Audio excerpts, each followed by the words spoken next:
इसका मकसद क्या है उसका? वो तालिबानी बयानबाजी कर रही है। वो क्या बनाना चाहता है? बांग्लादेश बनाना चाहता है, पाकिस्तान बनाना चाहता है, सऊदी अरबिया, अफगानिस्तान बनाना चाहता है। कोई कतई अधिकार नहीं है एक सीएम और होम मिनिस्टर की पद में रहने की। उसको इमीडिएट उसको पदत्याग कर देना चाहिए। उसका क्या शर्म है? तो बोलो जाके कि उसका जो असामाजिक जो तत्वों को, जो सुअर की पाल को जो पाल के रखा ना, आतंकवादियों को और घर में पूरा वातावरण को खराब करने के लिए रेपिस्ट को खोल के जो छूटा खुला छूट दे के रखा ना, उस शैतान को, उस राजनेताओं को और उसका जो पाला हुआ कुत्ता को, उसको बोलो कि कानूनी अपराध के उसका सलाह के पीछे करे। अब बंगाल के जाके देखो कि क्या हो रहा है बंगाल में। जो मर्जी वो हो रहा है, लेकिन वो चीज ना मीडिया में आता है ना उसका ऊपर तक आता है। लेकिन वो तो तमाशा कर रही है। लेकिन सेंट्रल मिनिस्टर क्यों चुप है? मुझे उसके ऊपर बोलना है कि आप देश के प्राइम मिनिस्टर हो, आप राष्ट्रपति हो, संविधान का संरक्षक हो, आपको इसके ऊपर इमीडिएट एक्शन लेना चाहिए। और उसको वहां से घर से भागा जा रहे उसको तो उसको मेंटेनेंस हो रहा है क्या? नहीं ना। अगर मैं यहाँ पे उपद्रव भी करे शुरू करे, अभी पुलिस अरेस्ट करेगा। क्यों? मैं सिस्टम को तोड़ दिए तो मुझे फिर जेल करना होगा। तो एक सीएम जब खुलेआम ऐसे कर रहा है, पूरा देश को अराजकता बना के रखा। आज भी अर्जीगढ़ मर्डर में एक जो मेन अपराधी है वो बचते नजर आ रहा है। उसको इसमें कोई टच नहीं है। उसको बचा के जो कमजोर दिमागी है, कमजोर व्यक्ति है, पॉलिटिकल नेता नहीं है, उसको इसका सजा सुनाने के लिए तैयार करके रखे हैं। बंगाल वो बंगाल नहीं बचा है, नहीं है बंगाल, नहीं बचा वो बंगाल नहीं है। अभी आप जाके देखो कि बंगाल का हाल क्या है। जो अच्छे व्यक्ति है ना, वो बच्चे को विदेश भेज रहा है और वहाँ से पलायन कर रहा है। नमस्कार दोस्तों, पश्चिम बंगाल में एक बार फिर से एक मेडिकल स्टूडेंट के साथ रेप हुआ। पश्चिम बंगाल की मुख्यमंत्री ममता बनर्जी कह रही है कि रात के समय क्यों महिलाएं बाहर निकलती है, नहीं जाना चाहिए रात को बाहर। मेरे साथ बात करने के लिए पश्चिम बंगाल से जुड़ी हुई एडवोकेट है, उनसे बात करते हैं कि ये जो बंगाल का माहौल है, लगातार कई जो मेडिकल स्टूडेंट के साथ रेप हो चुका है, वो लगातार ऐसा क्यों होता जा रहा है महिलाओं के खिलाफ। मैम, ये जो पश्चिम बंगाल की मुख्यमंत्री कह रही है कि महिला रात को निकलती क्यों है, अपने आप को सेफ रखने के लिए घर में रहिए। उसको क्या बोलूं मैं इस बात से, जब उसका बयान सुने ना कि ऐसा जो तालिबानी और असंवैधानिक जो बयानबाजी किया है, ये इतना निंदनीय है जिसका कोई शब्द नहीं है। और ऐसा अगर संविधान का खिलाफ जाके बात करते हैं, क्योंकि संविधान में मौलिक अधिकार दिया गया है, इक्वालिटी दिया गया है नारी और पुरुष को, लड़का लड़की को, वहां पे वो किस आधार पे बात बोली है कि महिला को रात को बाहर नहीं निकलना चाहिए? आप एक देश की आप मुख्यमंत्री हो और होम मिनिस्टर भी आप हो, आपको कहाँ सुरक्षा देना चाहिए आपको महिलाओं को? आप सुरक्षा नहीं दे के उसी के ऊपर सवाल उठाते हो। इसका मकसद क्या है आप समझ रहे हो ना? इसका पहले भी मेडिकल कॉलेज में करीब 1 साल हो रहा है, मेडिकल कॉलेज में स्टूडेंट के साथ ऐसा हुआ, मेडिकल स्टूडेंट के साथ मर्डर हुआ था, वो तो आपको पता ही है। उस तरीका से अभी जिसको फांसी की सजा या भी जो भी सजा दिया गया वो तो नाइंसाफ है, क्योंकि असली जो गुनहगार है उसका, उस शैतान को एक खुलेआम बचा लिए हैं और एक नित्था को ही फंसा दिया गया है। और बात है कि तब से उन्होंने एक ही बयानबाजी किया था कि महिला रात को क्यों निकलता है। उस समय पश्चिम बंगाल की घर की औरत, विधवा, बच्ची, बूढ़े, सब कोई रात को कोलकाता में बिताया रोड में। उससे कोई अकल नहीं आया। अरे बार बार जो संविधान का बाहर जाके बात कर रही है, इसका मकसद क्या है उसका? वो तालिबानी बयानबाजी कर रही है। वो क्या बनाना चाहता है? बांग्लादेश बनाना चाहता है, पाकिस्तान बनाना चाहता है, सऊदी अरबिया, अफगानिस्तान बनाना चाहता है। इसका मतलब क्या है? ऐसे बयानबाजी कौन करते हैं?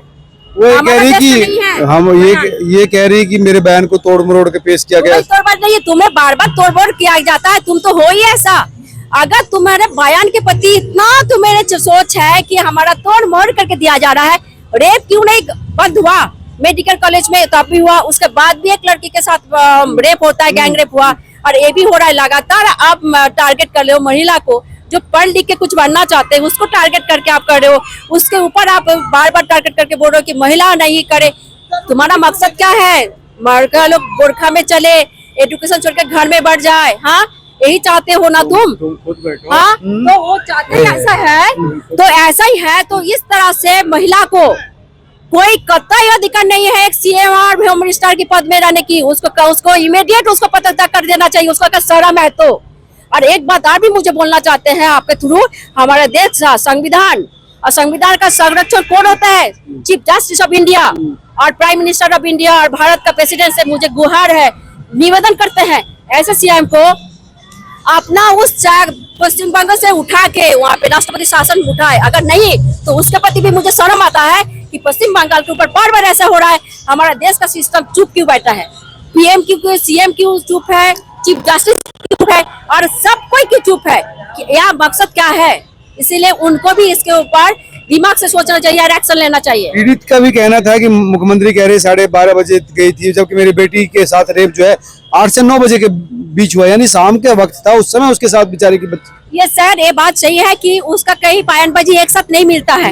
इसका पहले भी देखो वही हुआ, अभी जो वेस्ट बंगाल में मालदा डिस्ट्रिक्ट में नॉर्थ बंगाल में तो एक बीजेपी लीडर के ऊपर अटैक होता है, उसका आंख फूटा गया, मारपीट किया है, विवश तरीका से मारा गया।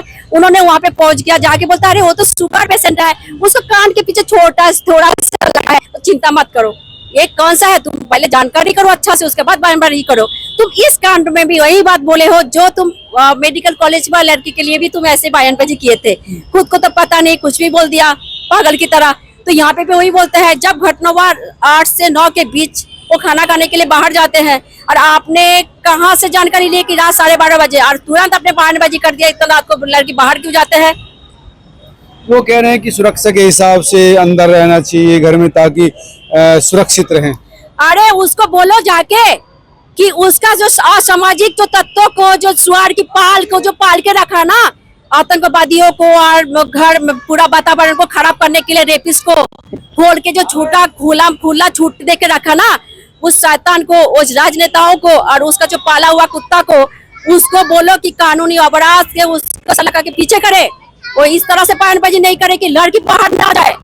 वो कौन सा तमाशा बना के रखा है? आप बंगाल के जाके देखो कि क्या हो रहा है बंगाल में, एक जगह में। हाँ, जो मर्जी हो रहा है, लेकिन वो चीज ना मीडिया में आता है ना उसका ऊपर तक आता है। जो लोकल है वो जाके देखो, खुद जाके देखिए क्या और ज्यादा हालत खराब है, बहुत ही खराब है वहाँ पे। उन्होंने एक ही संप्रदाय के ऊपर इतना खुला करके रखा है। आप जाओ कोई भी रेलवे स्टेशन के बाद आप जाके देखो, झोपड़ी के अंदर में क्या हो रहा है। सब तस्करी, हथियार का और स्मगलर का ही धंधा है और वहाँ पे वो पाल के रखा दादागिरी चलता है वहाँ पे कि चल इतना चांदा इतना दे, नहीं तो कल तू घर से निकलेगा ना, ये होता है। तेरे बेटी स्कूल जाएगा ना तो ये देख लेंगे। जो मर्जी वो हो रहा है। भगवान को पूजा घर से उठा के लाया, ये क्या हो रहा है? एक जगह में मुर्शिदाबाद का कांड आपको पता है, हावड़ा का पता है, मालदा का कालिया चौक की बात पता है, आसनसोल में क्या हुआ, जहाँ पे कम मेजोरिटी है उसके ऊपर क्या हो रहा है। उस समय वो चुप करके अपना मुंह गोटा ढाक के चढ़ाते हैं ऐसे करके। हाँ, ये कौन सा तमाशा बना के रखा? लेकिन वो तो तमाशा कर रही है, लेकिन सेंट्रल मिनिस्टर क्यों चुप है? मुझे उसके ऊपर बोलना है कि आप देश के प्राइम मिनिस्टर हो, आप राष्ट्रपति हो, संविधान का संरक्षक हो, आपको इसके ऊपर इमीडिएट एक्शन लेना चाहिए और उसको वहां से घर से भागा जा रहे, उसको तो कैंसिल कर देना चाहिए। कभी भी वो सीएम का पद के लिए कम से कम उम्मीद ना। वो आरोप लगेगा ना कि चुनी हुई सीएम को हटा दिया, विपक्षियों के साथ राजनीति की जा रही, तो हंगामा हो जाएगा ना सर। क्यों हंगामा होगा? सबका एक डिसिप्लिन है ना देश में, है ना। अगर हम स्टूडेंट खराब करते हैं, बार बार अगेंस्ट में बोलते हैं, तो हमें राष्ट्रीय होना होता है स्टूडेंट को। आप कोई यूनिवर्सिटी में एडमिशन नहीं ले सकते हैं। आपके पास कोई कॉलेज का ऑफिस का भी अगर कोई मुद्दा होता है, आप किसी को सस्पेंड करते हैं, तो सीएम कोई भी बयानबाजी करता है उसके साथ क्यों नहीं होता? इससे पहले उन्होंने क्या कहा कि पूरा बंगाल को जला देंगे अगर हमारे ऊपर कुछ भी करते हैं मोदी जी। सर, सबका एक डिसिप्लिन होता है, मुख्यमंत्री का भी कोई ड्यूटी होता है, संविधान में वो दिया हुआ है ना, तो उसको मेंटेन हो रहा है क्या? नहीं ना। अगर मैं यहाँ पे उपद्रवी करे शुरू करे, अभी पुलिस अरेस्ट करेगा, क्यों?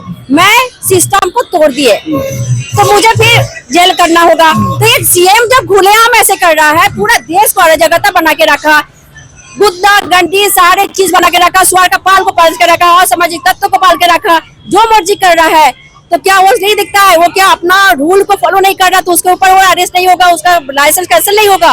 वो कौन देश में हम लोग बात कर रहे हैं?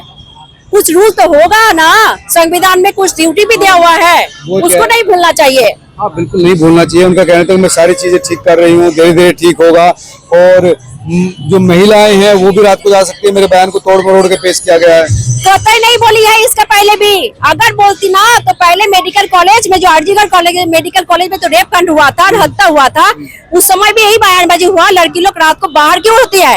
उस समय कोलकाता में रास्ता में सारे महिला लोग रात गुजारे थे।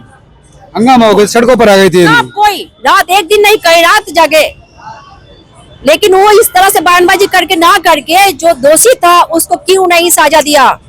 आज भी आरजीगढ़ मर्डर में एक जो मेन अपराधी है वो बचते नजर आ रहा है, उसको इसमें कोई टच नहीं है। उसको बचा के जो कमजोर दिमागी है, कमजोर व्यक्ति है, पॉलिटिकल नेता नहीं है, उसको इसका सजा सुनाने के लिए तैयार करके रखे हैं। क्यों? वो तो सीबीआई जांच भी हुई है ना, सीबीआई जांच भी हुई उसमें। ये सर क्या मैं बताऊं, यहाँ पे हमारा सिस्टम के ऊपर भी बहुत शर्म होती है, लेकिन चीफ जस्टिस ऑफ इंडिया से मैं गुहार तो कर सकती हूँ। सारे तत्व तो सबको पता है, पता होके जो निरीह है, गरीब को आसानी से फंसा जाता है। इक्वालिटी नहीं है कानून हमारे देश में। अगर आप जाके जेल में देखो, लालू प्रसाद यादव तबीयत खराब बोल के साजा बार भी बाहर घूम रहा है। कितना आदमी है जो तबीयत खराब होकर भी जेल खट रहा है। ममता बनर्जी तो खुद महिला है, तो महिलाओं की ज्यादा सुरक्षा कर सकती है, महिलाओं का दुख दर्द ज्यादा जानती है। सर महिला अभी वो महिला होने के नाते भी वो गद्दी का पत्तासिया लालची है। वो जान गया कि कौन सा राजनीति करने से हम टिके रहेंगे उस गद्दी में। अच्छा, गद्दी की राजनीति बस उसका वही लालची है, वो कोई महिला पुरुष की नहीं है। आप खुद आपसे निवेदन करेंगे, आप जाओ बंगाल पूरा घूम के आओ, फिर आप हमसे मिलना और हमसे बोलना। बंगाल वो बंगाल नहीं बचा है, नहीं है बंगाल, नहीं बचा वो बंगाल, वो बंगाल नहीं है। अभी आप जाके देखो कि बंगाल का हाल क्या है। जो अच्छे व्यक्ति है ना, वो बच्चे को विदेश भेज रहा है और वहां से पलायन कर रहा है। घर है ना, पानी के भाव में बेच के दूसरी जगह जा रहा है बचने के लिए। ऐसा क्यों? क्योंकि वहाँ पे असामाजिक तत्वों से भर चुका है, आतंकियों में डेरा बन चुका है। बांग्लादेश के उन्मादना देख चुके ना, उसी तरह उन्माद, उसी तरह बंगाल को भी किया। उसका मकसद कुछ और है, जो लड़कियों को, लड़की होके, एक महिला होके भी लड़की लोगों को टारगेट इसलिए किया जा रहा है कि उसका मकसद कुछ और है और उस टारगेट में वो चल रहा है। तो बांग्लादेश जैसे हालत हो गए हैं वहाँ पे। आप जाके देखो ना, वहाँ पे बांग्लादेश, बंगाल नाम से ही है, अभी वहाँ पे खुलेआम उसको धर्मशाला बना के रखा बांग्लादेशियों को। वहाँ पे एजुकेशन में फ्री दे रहा है, वहाँ पे जितना बिजनेस बांग्लादेशी के साथ हो रहा है, अब गाड़ी बस सब में देखो बांग्लादेशी। उसका कुछ और मकसद है जो इस मकसद पे जा रहा है, इसलिए महिला के साथ ऐसा हो रहा है ताकि वो ना निकले, और वो कुछ और एक परिकल्पना करके रखा है देश के लिए। आज के समय सबसे ज्यादा अगर कोई किसी से खतरा है तो ममता बनर्जी उसका नाम है। क्यों ममता बनर्जी से खतरा कैसे हो सकता है देश को? इसीलिए तो आपको बोले कि आप बंगाल घूम के आके मुझसे क्वेश्चन पूछना सर। अच्छा।